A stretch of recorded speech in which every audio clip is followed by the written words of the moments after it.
So ఒకవేళ భాషలో రావడం లేదండి, నేను నమ్మాను, నేను అడిగాను, నేను నమ్మాను, భాషలో రావడం లేదంటే మీకు సింపుల్, మీ మనసులో రకరకాల ఆటంకాలు ఉండడం వల్ల అడ్డుకుంటున్నాయి.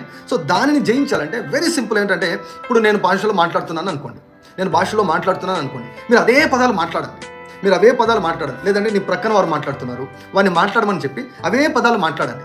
అవే పదాలు మాట్లాడడం ద్వారా మీరు ఏం చేస్తున్నారంటే మీరు ఒక అడుగు ముందుకేస్తున్నారు.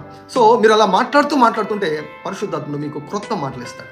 ఆ మాటలు కాకుండా వేరే మాటలు ఇస్తాడు. యేసు ప్రభు ఏం చెప్తాడు యేసయ్య? నీ పరుపెత్తుకొని నువ్వు నడువు. లేదు, నేను బాగిన తర్వాత నడుస్తాను కాదు, నువ్వు ముందుకు పోయి, ఒక అడుగు ముందుకు పోయి. ఇమిటేట్ చేస్తున్నట్టు కూడా నో ప్రాబ్లం, ఇమిటేట్ చేసినట్టు అనిపించినా కూడా నో ప్రాబ్లం.